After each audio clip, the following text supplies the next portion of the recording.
Day 51. Panic or presence? It was written in 1938. Our Lord foresaw days of crisis in the lives of men and nations and bid us be ready for them. Often we may think that our generation is the only one to have faced what we are looking straight ahead into. And yet, when we pore over history, we read the writings of those who went before us in previous generations, and we begin to realize man's condition causes cycles, repetitive cycles of war, domination, distress. And yet also we see that when all seems well, man is more than glad to make the purpose of his life his own comfort and enjoyment. It was also written in 1914, "Do not be scared. There is one thing worse than war, and that is sin." The thing that startles us is not the thing that startles God. We get tremendously scared when our social order is broken up, and well we may. We get terrorized by hundreds of men being killed, but we forget that there is something worse. Sinful, dastardly lives being lived day by day, year in and year out, in our villages and towns. Men without one trace of cleanness in their moral lives. That is worse. How many of us in times of peace and civilization bother one iota about the state of men's hearts towards God? Yet these are the things that produce pain in the heart of God, not the wars and the devastation that so upset us. The human soul is so mysterious that in the moment of a great tragedy, men get face to face with things they never gave heed to before, and in the moment of death, it is extraordinary what takes place in the human heart towards God. Are the terrors that are abroad producing panic? Panic born of cowardice and selfishness? You never saw anybody in a panic who did not grab for themselves, whether it was sugar or butter or nations. Jesus would never allow his disciples to be in a panic. The one great crime on the part of a disciple, according to Jesus Christ, is worry.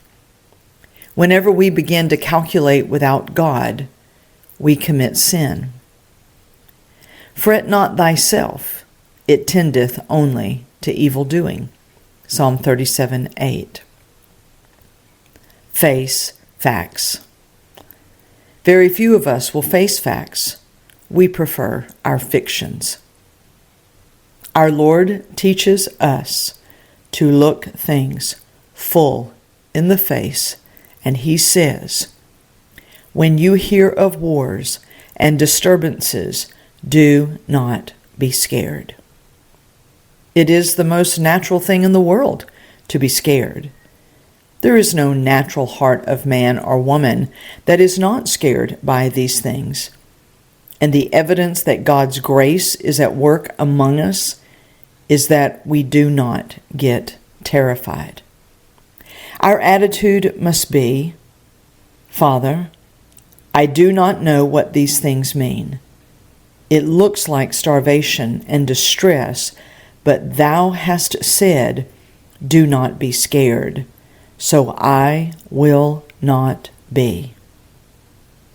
And thou hast said, let not your heart be troubled. So I will not let it be. And I stake my confidence in thee."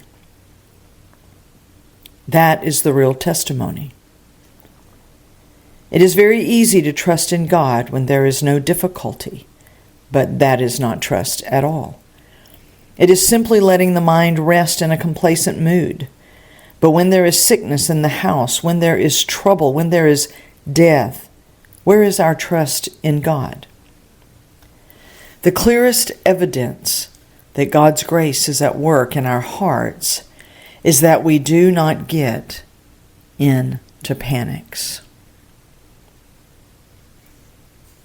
What you have just heard comes from Oswald Chambers in an article he wrote, The Discipline of Peril, from September 1914.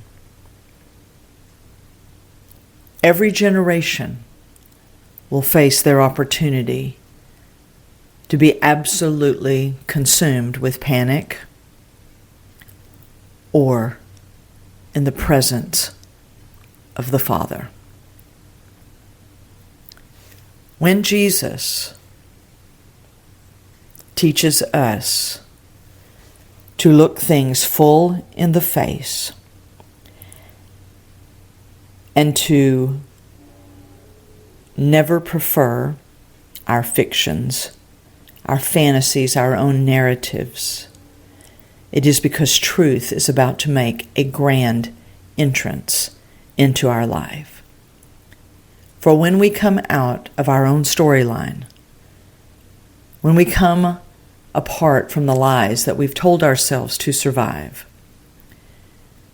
that is when we have the opportunity to step into the deepest of truth, and then we will know Jesus Christ is the only way. Will it be panic or His presence for you in the days that He is preparing you for?